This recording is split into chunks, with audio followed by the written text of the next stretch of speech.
An amazing scenario. The Irish government is being told that it can recoup €13 billion worth of tax that's owed to their people, and they're saying, no, we're going to appeal this decision. And it's crazy. I think there's a number of things that we've been trying to make very, very clear. This isn't about the rights of national parliaments or anybody else to set their own taxation rates. We in Sinn Féin absolutely support the rights of governments to have their own taxation policy. It's not about the jobs that Apple has created in Ireland or any other European country. This is about whether or not we think it is okay for the wealthiest individuals and corporations in the world to pay zero tax or very close to zero tax on the profits it make. And quite clearly it's not okay for that to happen. So from our point of view, we support the Commission's judgment. We believe that the Irish government should take the €13 billion and invest it in public services and infrastructural development in Ireland, because you have to remember the Irish people have suffered as a result of an austerity agenda. They've suffered as a result of additional taxes and charges being heaped on ordinary families, and now they're being told that when it concerns a wealthy corporation, that the absolute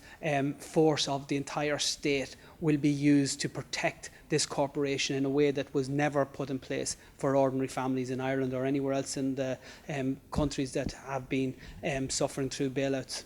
It's political in the sense that it is quite clear that Apple have been using whatever mechanisms they could find to avoid paying tax. And I have to say, it's unfortunate that one of the mechanisms they used was set up a letterbox company in effect in Ireland. So it's political in that sense, but it is the right decision to be made, because it is quite clear that Apple haven't paid taxes. They haven't denied that they haven't paid taxes.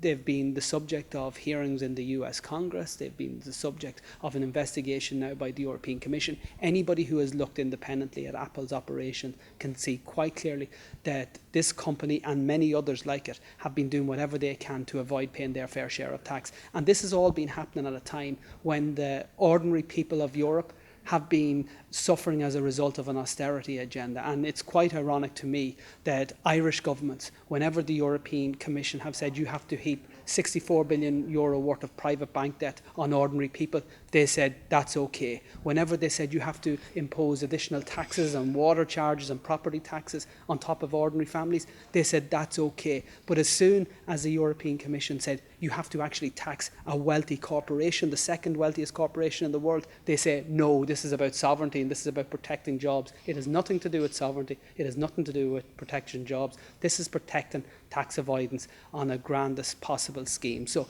to me, it's very clear what we need to do. The Irish government needs to withdraw its appeal. We need to draw down or attempt to draw down as much of the €13 billion as possible and use that to reverse some of the austerity policies that the Irish people have suffered from over the past decade. Talking about